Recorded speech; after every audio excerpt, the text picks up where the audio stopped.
answer text box. We will do our best to answer as many questions as possible.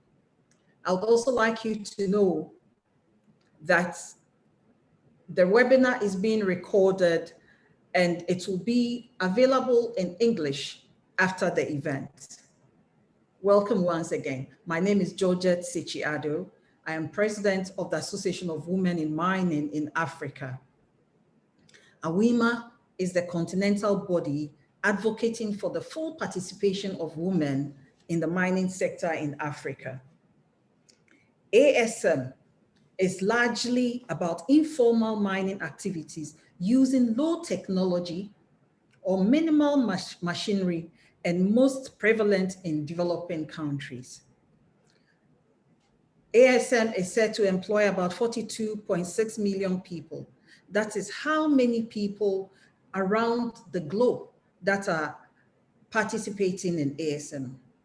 According to recent data, approximately 30% of these people are women. On some mine sites, this number can rise to close to 70%. And when it comes to women in ASM, this is what we know about our role. Women are essential to ASM. We are directly involved in such roles as planning, processing, trading goods and services.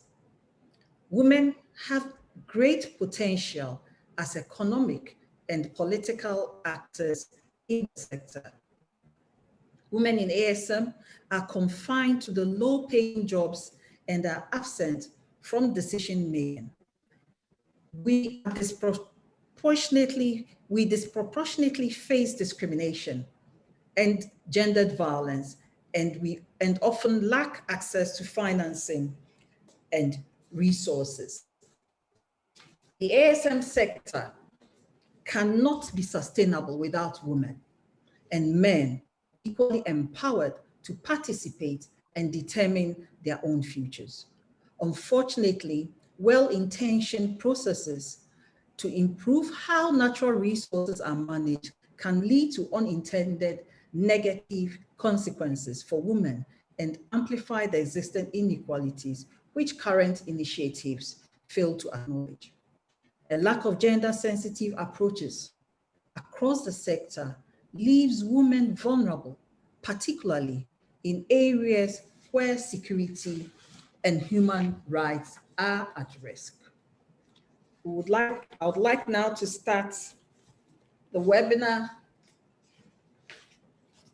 by introducing our first speaker. I will do brief introductions. For more details, when you go to the website, detailed profiles of all the speakers are available. So our first speaker is Her Excellency, Ms. Lisa STADELBAUER. She wears many hats, and she is the High Commissioner for Canada to Kenya, Rwanda, and Uganda. She's Canada's ambassador to Somalia and Burundi, and Canada's representative to the United Nations Environment and UN Habitat. Lisa, thank you so much for joining us, and we would like to listen to you speak about Canada's commitment to gender equality and its importance in artisanal and small-scale mining for sustainable development. Thank you. Please go ahead and speak, Lisa. Thank you very much for your kind introduction. Merci beaucoup. Bon après-midi à tout le monde. And thank you very much to Joanne Lebert at Impact for providing me with this opportunity to talk about the work that we are doing together. Distinguished panelists and participants, it's my pleasure to speak to you today about the importance of integrating gender equality in the artisanal and small-scale mining sector. Artisanal and small-scale mining, or ASM for short, takes place in some of the poorest and most vulnerable communities in Africa. While it can be the most lucrative form of employment available, particularly for women and marginalized groups, it's often associated with negative environmental, health, and human rights impacts. Poverty, lack of other economic options, and the promise of quick cash are key drivers for communities adopting ASM as a source of income. The evidence shows that this activity is feminizing more rapidly than large-scale mining, with approximately 30% of the world's artisanal miners being women. However, women working in ASM tend to be paid less than men, if at all. They are excluded from decision-making, and they're at risk of sexual and gender-based violence. The ASM sector's socioeconomic, environmental, security, and health challenges can negatively impact on human rights and disproportionately affect women. We know that women are powerful agents of change who actively contribute to economic development and household well-being, but they're currently constrained from fully participating in and contributing to and benefiting from the economic development of the ASM sector. At the same time, the opportunities for poverty alleviation presented by ASM enhance the possibility for women's economic empowerment in a sector where women are already significantly involved. Canada has placed gender equality, the empowerment and inclusion of women and girls, and the realization of their human rights at the core of our priorities, both at home and abroad. Canada's Feminist International Assistance Policy recognizes the crucial and positive role that women can play to promote prosperity, peace, and stability around the world. Canada's feminist approach to natural resources governance emphasizes the need to address structural barriers that impede women, girls, and marginalized groups from equally contributing to and benefiting from sustainable natural resource management. This approach also means addressing the high rate of sexual and gender-based violence that can be present in the ASM sector. Canada believes that when women and girls are given equal opportunities to succeed and to take on leadership roles, they can transform their local economies. In terms of ASM communities, this means giving women greater access to and control of resources and benefits, as well as ensuring they participate in decision-making related to the industry. Global Affairs Canada has a long partnership with Impact, including an investment over $15 million in a project to build responsible mineral supply chains for development in Africa. The project has sought to ensure that high-value minerals contribute to sustainable economic development and poverty reduction in targeted communities. It's through this project that Impact has developed the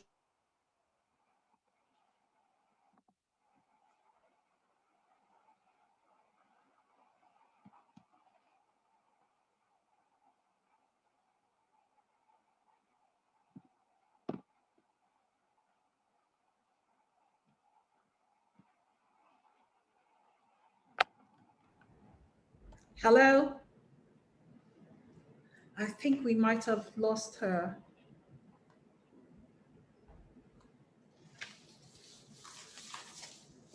Hello, Lisa.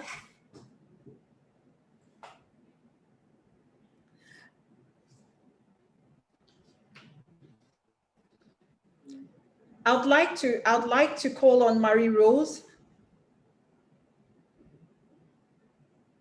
Hello, Lisa, are you back?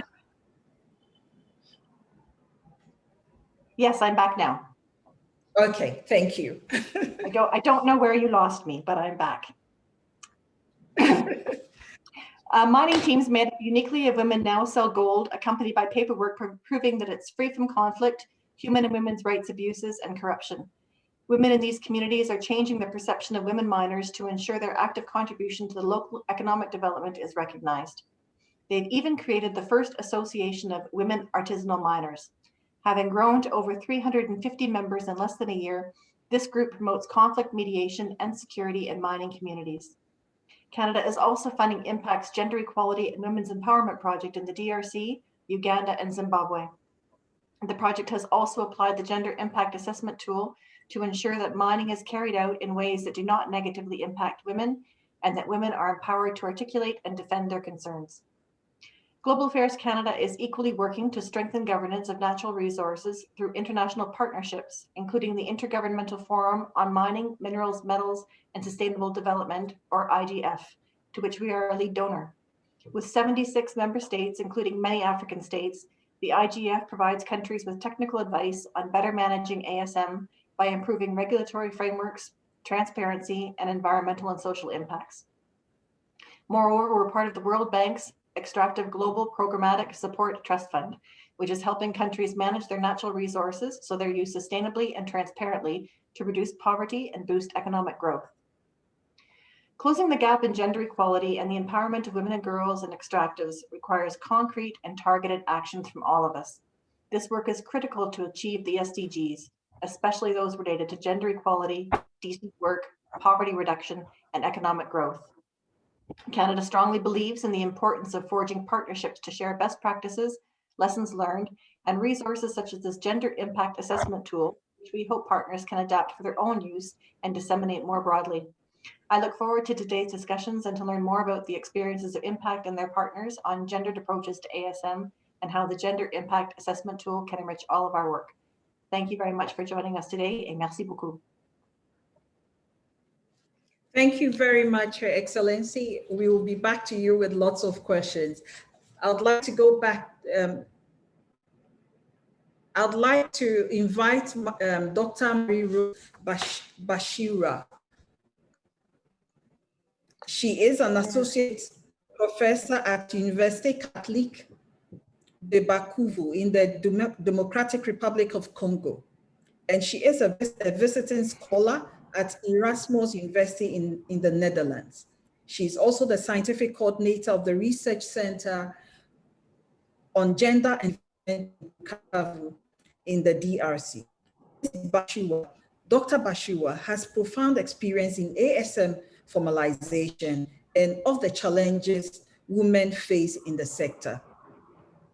Welcome, Dr. Marie-Rose BASHWIRA. Please go ahead with your presentation. Thank you. Thank you for the floor. In Eastern DRC, artisanal mining sector is an important source of livelihood for many people. The artisanal mining supply chain is characterized by higher gender inequality, where women make up only 20% of the ASM labor force and rarely have significant decision-making position. Historically, men have enjoyed more advantage when it comes to access and control over resources. That is the same in DRC artisanal mining. This explains also men dominance in the sector, both in terms of numbers and power. Most of the time, women are relegated to underpaid work. They tend to take up less profitable jobs such as transportation, washing, crushing, while others are involved in mining-related activities such as prostitution, small businesses in and around the mine site.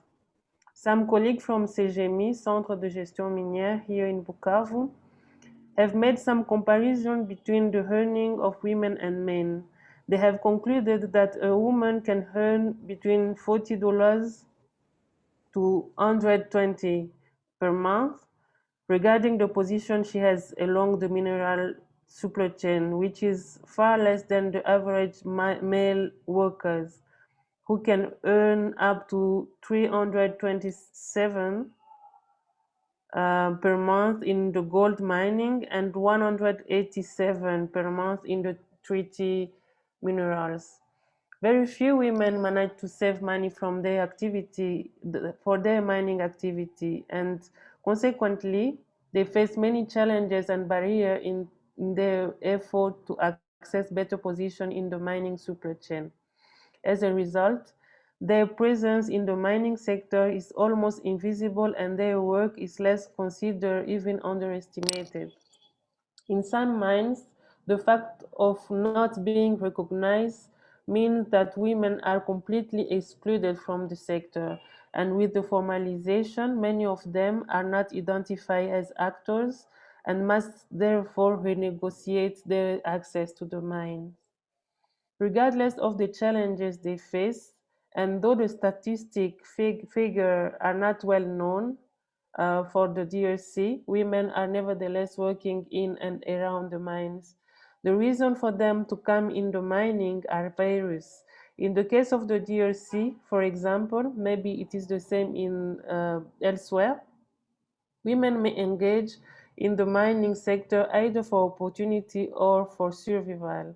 This is very important as we do not consider women miners as an homogeneous group who have the same need and problems. We have women, for example, who come to into the mining to supplement their husband's income due to the hardship of economic situation in the DRC. Other comes due to the massive displacements during the war or insecurity in their home place, and no choice but to engage in artisanal mining to have money to survive. Others were born, raised in the mining, and maybe some of them, they are married to miners, and therefore they do not know another life except the one they are living now. While from a completely opposite point of view, some engage in mining because they see economic opportunity. They create relationships with well-positioned people and become important figures, female leaders in the sector. But this late category is still very rare. Unlike men, women's presence in artisanal mining is still the subject of stereotype. From custom and cultural practices of DRC society, multiple stereotypes and customary norms exist about the role that they have to play in the society and so in artisanal mining. Women are, for instance, often not allowed to work underground nor to manage a pit.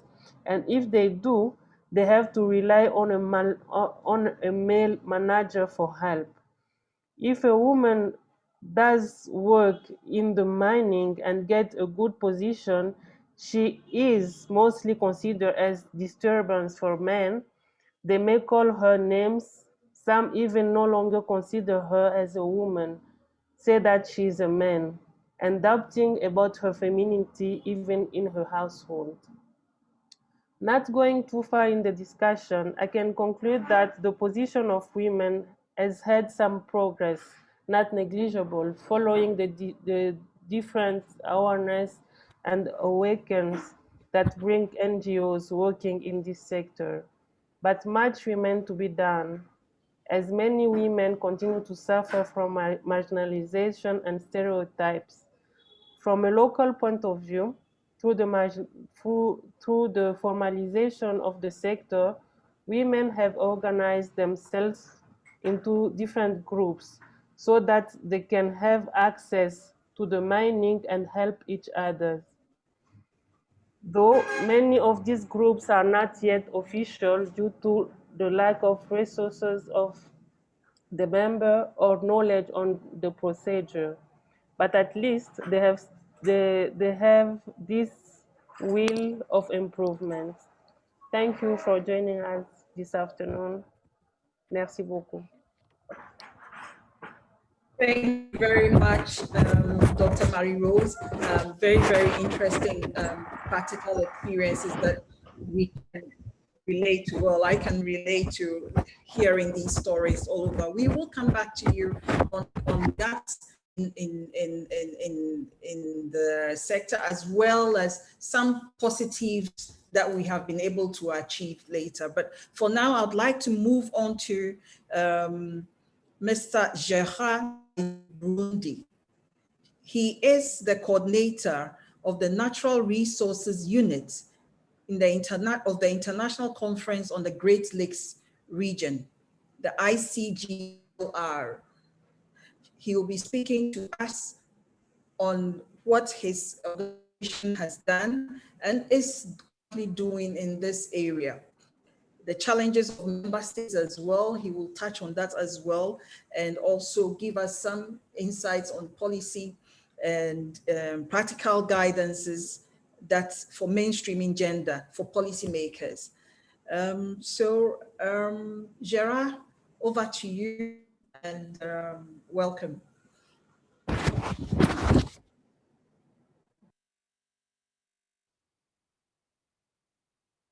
Hello.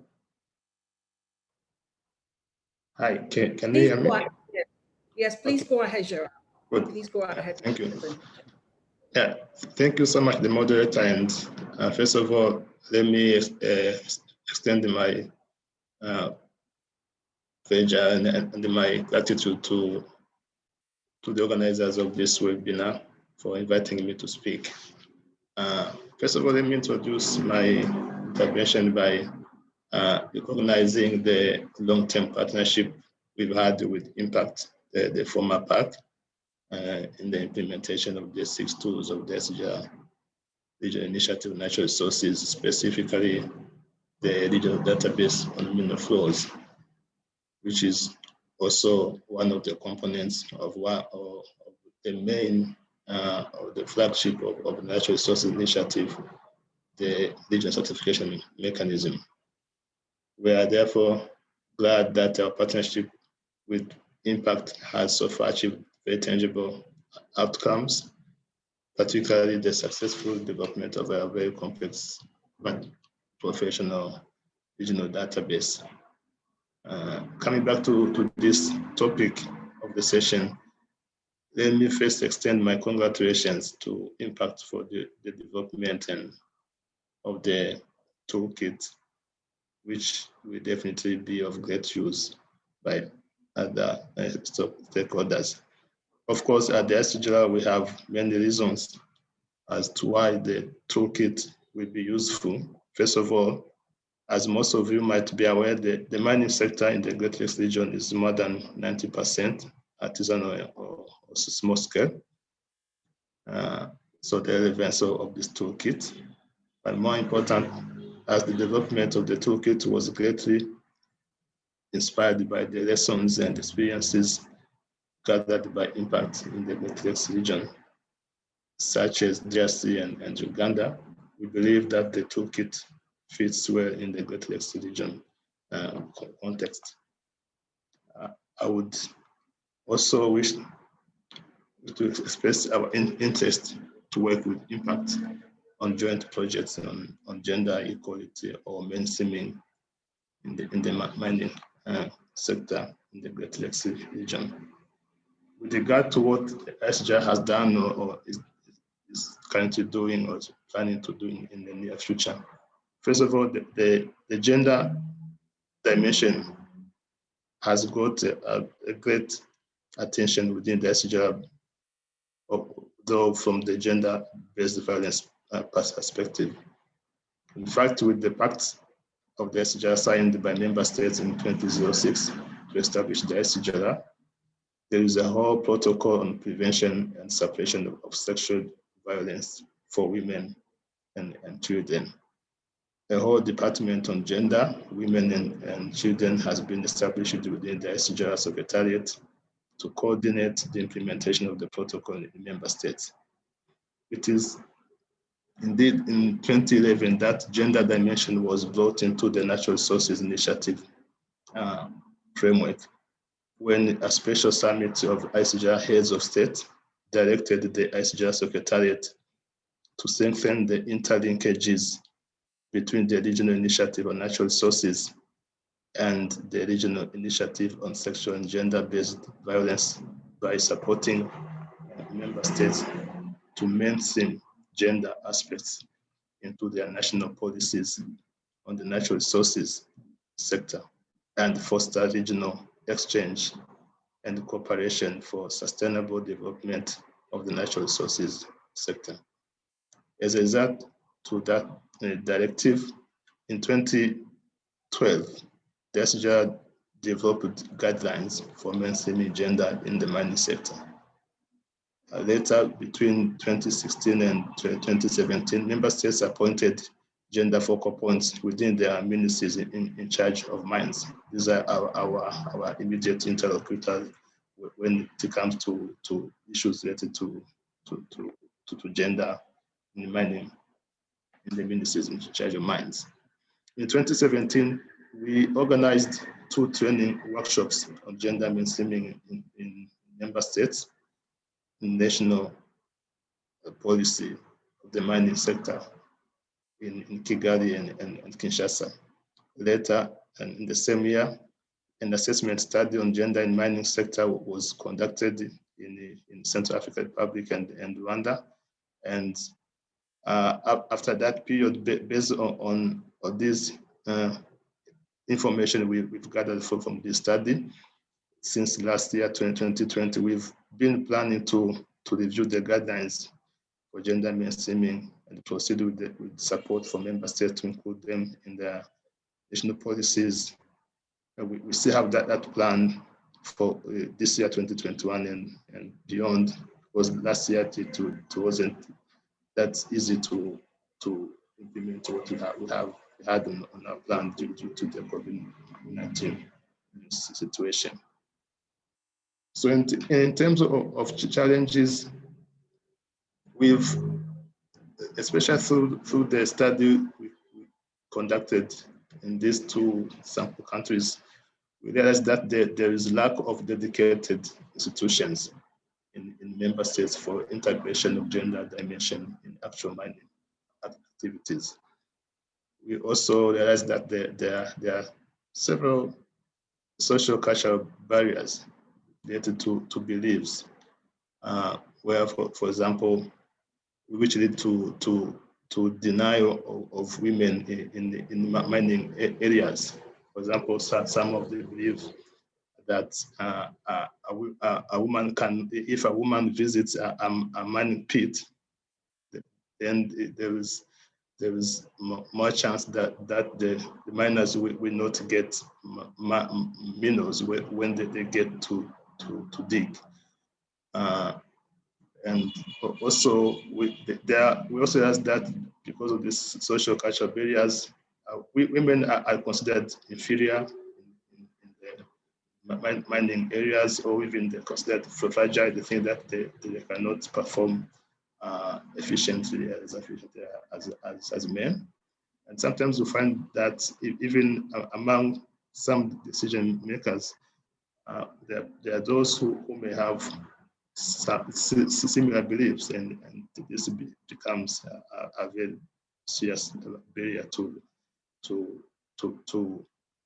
taking the agenda of gender mainstreaming in the mining sector forward.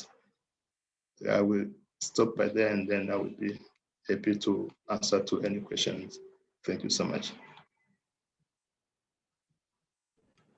Thank you very much, Jura. Very interesting hearing some of the challenges coming from a male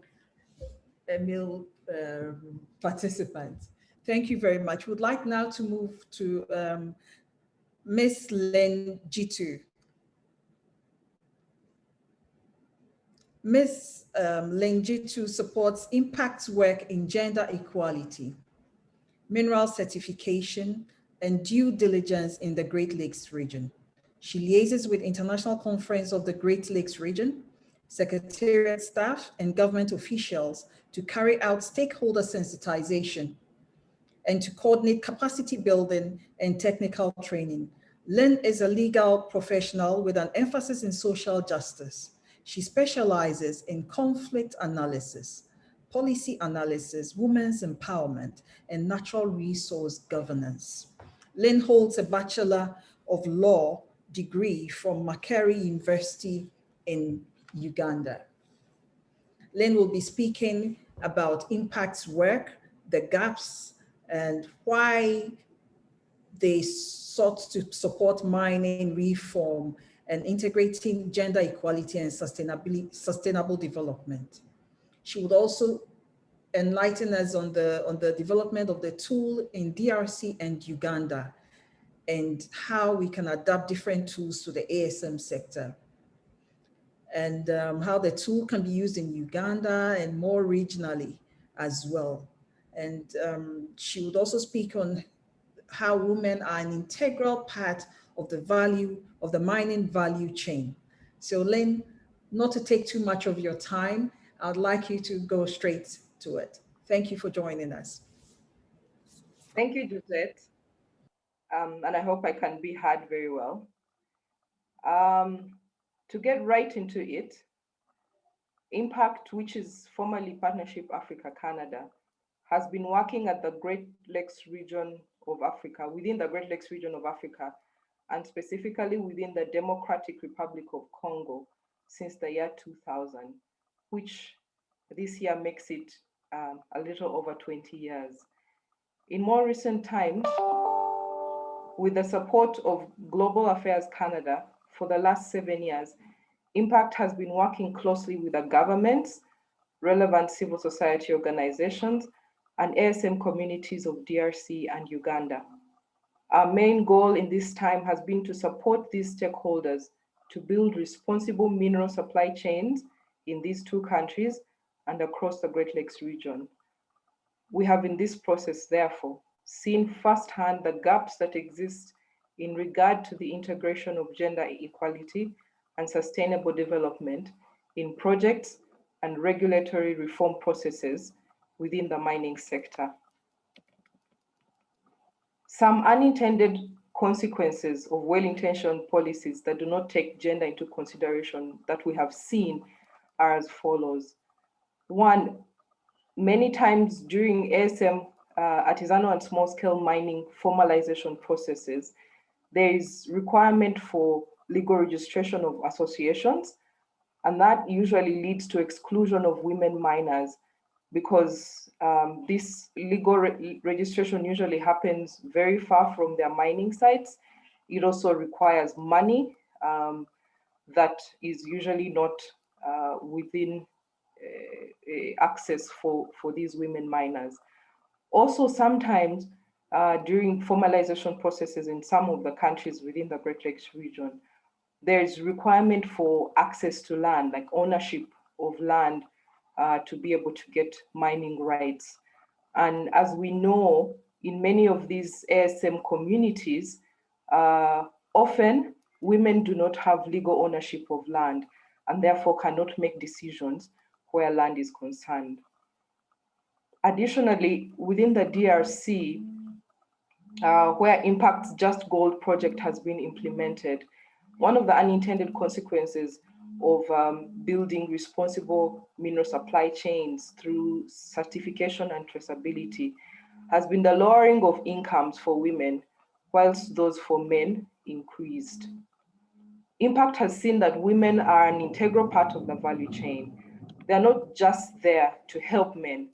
They have the same right to access resources, they have their own interests, and they have the right to better living conditions within the lucrative ASM sector. The development of this tool in DRC and Uganda involved data collection through literature review, surveys, and interviews with a spectrum of stakeholders in the two countries. We also relied on already existing tools out there which assess environmental impacts as well as gender impacts in the mining sector in order to formulate tools that are specific to the ASM sector. Our hope is that this toolkit can first be used in Uganda to inform the currently ongoing mining sector law reform processes, and then going forward, be used across the Great Lakes region by both policy makers and project developers. I'll add this. Impact holds the following aspirations for this toolkit. One, that it can help move women from invisibility to visibility within the ASM sector. Two, that it can help transform and redress unequal power relations within that sector. And also that it will be improved upon by users over time, whether these users are government officials, mining company officials, the mining companies that interact with the ASM sector, or ASM associations. I thank you very much for listening to me, and I look forward to your questions. Thank you very much, Lynn. I can see that there are going to be a lot of questions coming up for you.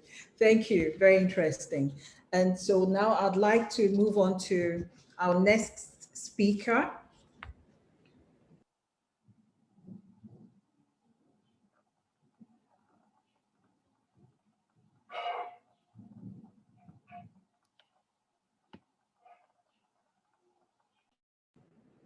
Our next speaker is Mr. SHAMISO MTISI, Deputy Director and Environmental Lawyer, Zimbabwe Environmental Law Association, ZELA. Mr. SHAMISO MTISI is a premier public interest environmental law group based works with ZELA, an interest environmental law group based in Zimbabwe. As a public interest non-governmental organization, it seeks to promote environmental justice, sustainable and equitable use of natural resources, democracy, and good governance in the natural resource and environmental sector.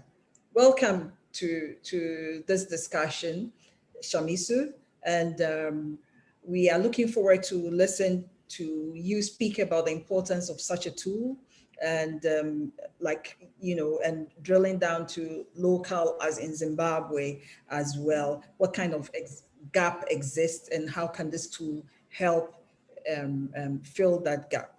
Also, if you could also touch on how local civil society organizations like ZELA can use these tools, the tools within the GIA toolkit. Welcome very much, and please go ahead with your presentation.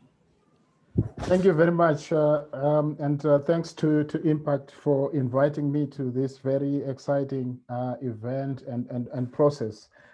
I think the topic on gender equality in the artisanal and small-scale mining is very timely, and it seeks to make sure that we go beyond the good intentions that normally are stated in legal frameworks, in policies, and in programs, but do not find application on the ground or practical application. So I think this is a very relevant and timely discussion and a timely toolkit.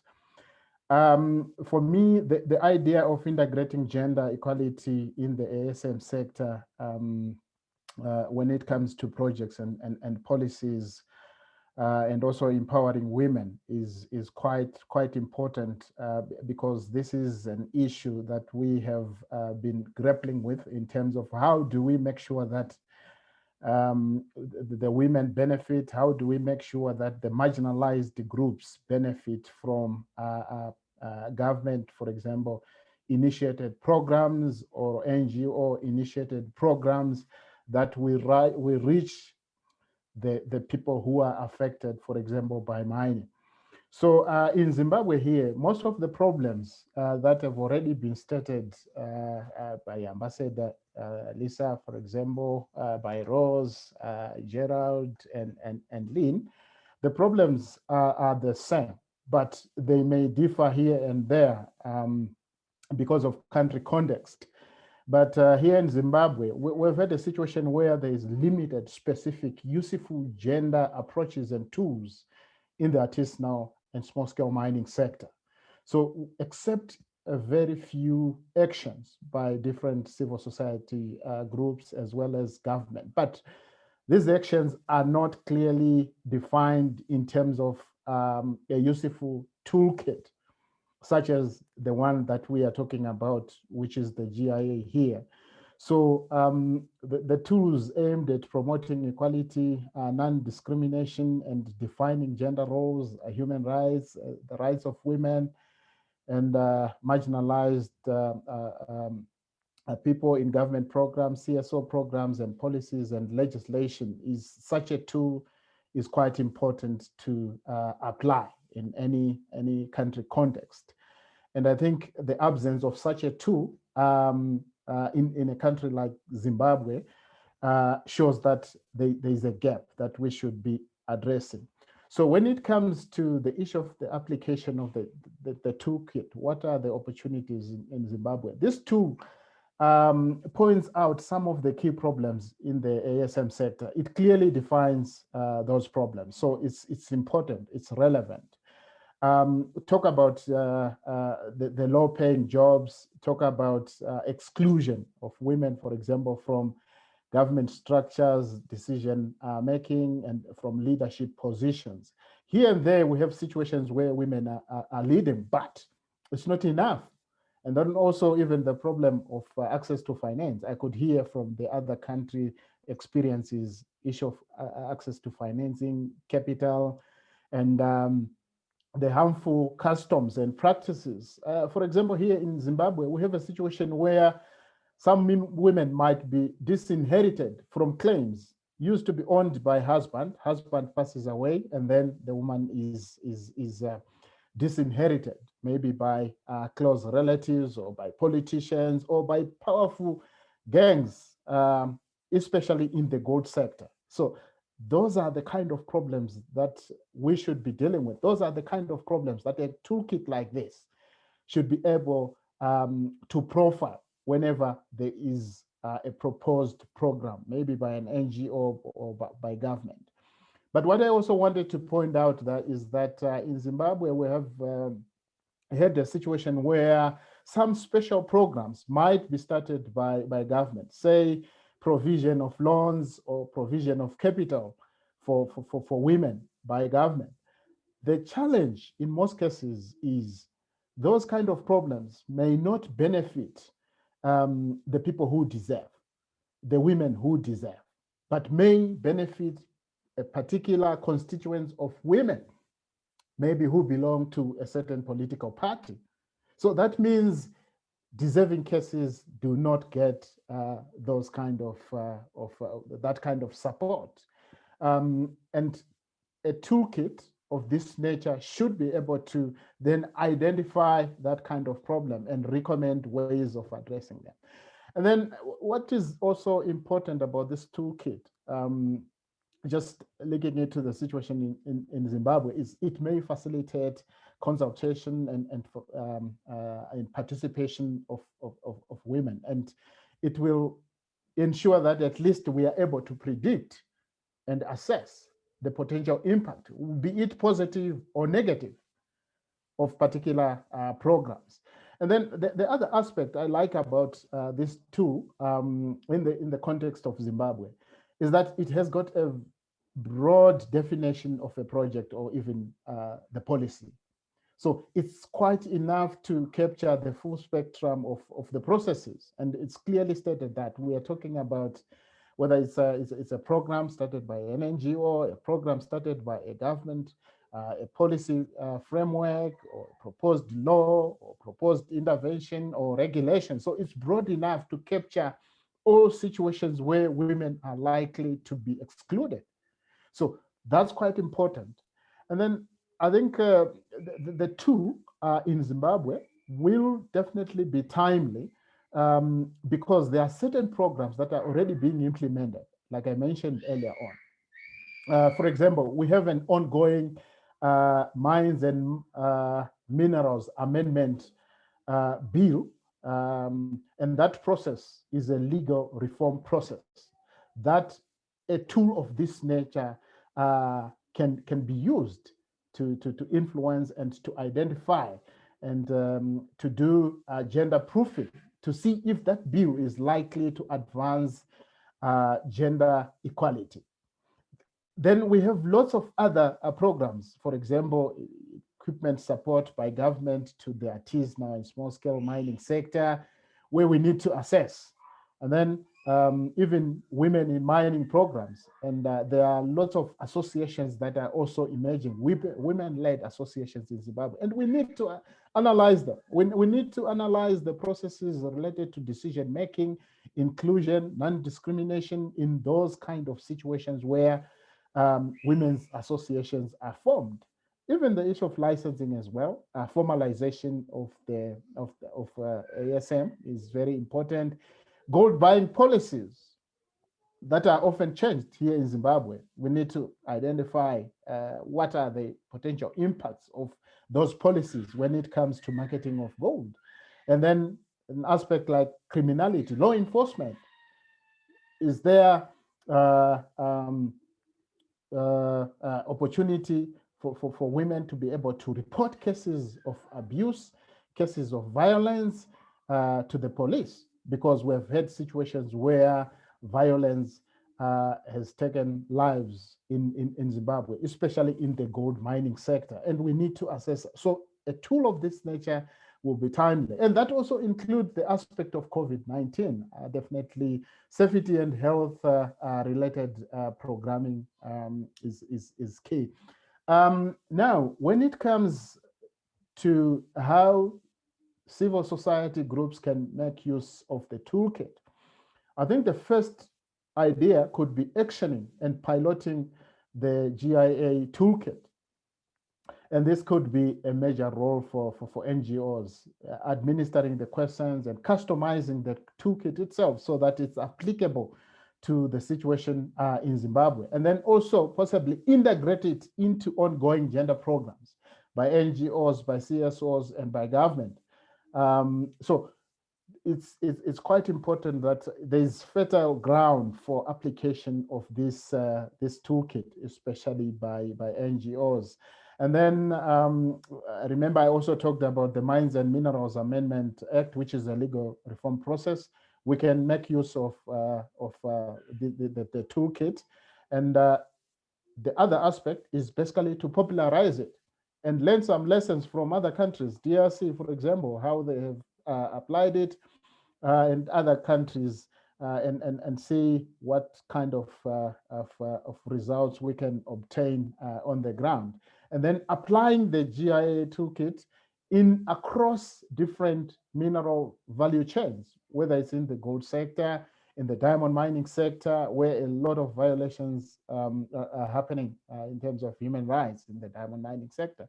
So we can apply it in different mineral value chains. So I will stop there and also wait for questions for me if there are any. Thank you very much. Thank you so much, Shamiso. Very important points raised, and you know how knowledge sharing and the importance of giving visibility to the toolkit. It's thank you very much, and I think that we have some 10 minutes to go, and so we will start questions. And I'd like all the participants, I would like to remind you that the question and answer text box is open. I can see some questions and we'll be reading them out very soon. But if you have any questions, please go to the Q&A text box and we will do our best to answer as many of the questions as possible. But in the meantime, I would like to start with some of the questions. And this first question is for Her Excellency, Ms. Lisa STADELBAUER, if she's still online. Yes, I am.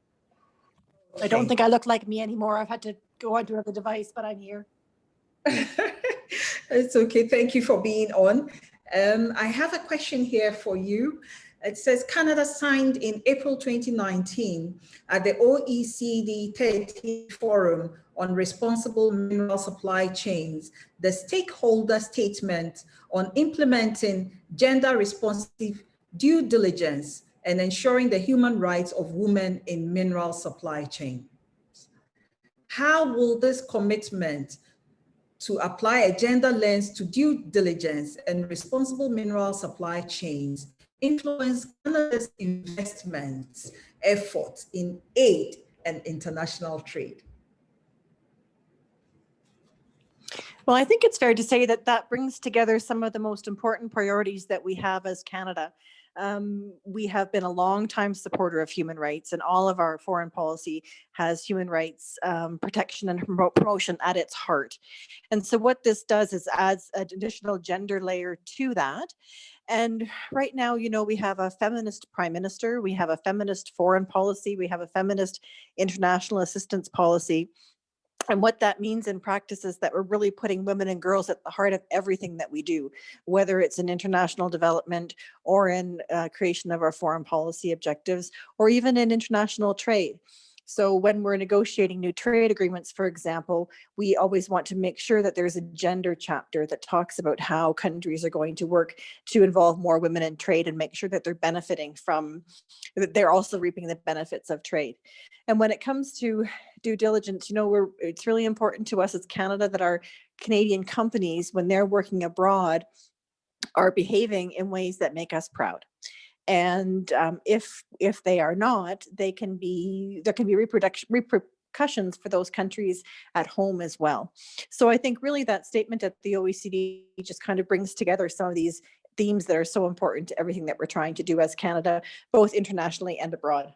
Thank you. Thank you. Thank you very much, Lisa. And Marie-Rose, if you are still online, I have a question for you as well. I just would like to check. Marie-Rose? Yes, I am. Okay. During your presentation, you referred to the existing gaps in practice. In your opinion, what are the research themes still to be explored that would help ensure that ASM is a vehicle for the sustainable and inclusive development of mining communities? Thank you for the question. I think, first of all, I want people to consider that when we are talking about mining communities, there is many people. It's people who are involved directly in the mining, and those who are not directly involved in the mining. But I think there is a lot of themes that can be raised, and the toolkit here that Impact have give to us, it's a good starting point for many actors in the mining sector. So I think from the toolkit we can consider to improve some themes regarding to the context that we will see in different mining sites. But also I would like to think about the problem for gender. The problem for women in the mining is to not consider them as homogeneous groups. And when we will implement programs, when we will do projects for women in the mining, to consider that there is different category of women who have different needs and different problems. Thank you. Thank you very much, Dr. Marie. Excellent answers there. And Gerard, if you are still here, I have a question for you as well. Gerard? Yes, I'm there. Okay. Based on your extensive work with the 12 member states, what do you think are the biggest challenges for policymakers face in terms of legislation that really helps women's equality in artisanal and small-scale mining? And what do you see your organization's role in supporting policymakers? Thank you. As you know, in the public sector, everything has to any activity or any programming has to have a legal basis for it to be implemented. So in most cases is that we in member states we have, of course, most of the member states have their policies and regulations around gender. Sometimes not specifically for the mining sector, but in general sense. But even those ones, we find that there's a gap between the legal framework and institutional framework. You find that there is the legal aspect there, the regulations, the policies is there, but when it comes now to actual implementation, you find that there's even no office, there's no department. Sometimes where you find that there's only one person who has been designated, and sometimes find that it is an additional task given to them to deal with the gender issues for this case in the mining sector and in the ministries of mines. As I said, also sometimes even the decision makers are also influenced by these social cultural barriers. And you find that it becomes even hard for even society organization, or even women themselves who make their voices, who want their voice to be heard, it becomes very difficult. Those decision makers become even a barrier to some initiatives to get gender dimension being integrated. I guess, thank you very much. Yeah, thank you very much, Gerard. I'm almost running out of time. Thank you, very interesting. I would like to ask LYNN and SHAMISO the last two questions. So I'll do this quickly. LYNN, what are impact's next steps? I think this is a very important question, and I really want to put it in. What are impact's next steps for using the GIA in its work in responsible sourcing? I would like you to answer this one, LYNN. Yes.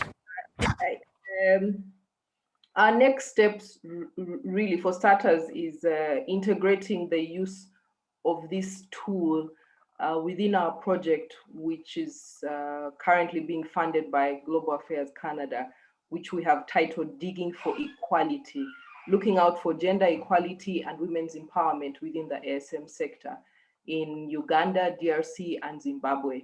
So we will be integrating this tool as we support the governments of these three countries to ensure that their laws, which are under review currently, at least for Zimbabwe and Uganda, ensuring that the laws are gender sensitive. They are including women as they put together policies, so that there are no unintended consequences. I think I'll point out that one as the biggest one in terms of next steps for us. Thank you very much, LYNN. SHAMISO, I'll give you the last question, and I want to find out from, I think you answered a bit, but I need some more details regarding your experience with Zella in working with different levels of the Ministry of Mines. How do you think you can spark the interest in using this toolkit for drafting, implementing, monitoring, and evaluating policies, legislation, and institutional processes pertaining to the ASM sector? Yeah, thanks. Zella occupies a unique position when it comes to legislation drafting. So we are part of a committee that is currently involved in the drafting of the Mines and Minerals Amendment Bill, together with Ministry of Mines and the Attorney General's Office. So that gives us an opportunity to infuse any lessons learned from any future GIA assessment. So that position makes it possible for us to make sure that we put across the spark of interest in the process. And then secondly, the ministry itself has got different programs that are targeted at women. And I think we can use that as leverage to show that this is something that should definitely be discussed. We need to assess the impact of those ongoing programs and any proposed programs to make sure that we promote gender equality and also the empowerment of women. So there's huge potential for sparking interest within the ministry about this application of the toolkit. Okay, thank you very much. Dr. Marie-Rose, there's a question for you asking that if you could explain on the different categories of women working in ASM and their different needs. If you could quickly do that for us, I'll be grateful. Thank you for the question. When I talk about different category of women, as I said in my presentation, there is women who are going to the mine for survival. So they don't have anywhere to go to have means for living. And this other category of women who are going to the mines for opportunities. So they have a little bit of money, but they see mining as opportunity for them. So that is the two big categories that I see, and I researched during my PhD. But in these two big categories, there is also other small categories. So we have to see it when we implement project and program in the mining sector. Thank you. Thank you, Dr. Marie-Rose. And our time is unfortunately up. And I want to say thank you to everybody for participating in this webinar. And it's very obvious that this is an important tool for all of us to have. And making a change is something that we need to, it has to be intentional. From all the comments that have come through, from the example of Canada, and from the challenges that have been spoken about, the lack of institutional support, and the need for policy and rules and regulations, we have to be intentional about everything. And we need to exchange ideas more, to visibility to this tool, and exchange it all over the sector and the areas, the geographical areas that are using and are involved in artisanal and small-scale mining. It's been a real pleasure moderating this session. Unfortunately, the time is up. Thank you very much. Thank you very much, everybody. Good afternoon, good morning, and good evening, depending on where you are. Thank you.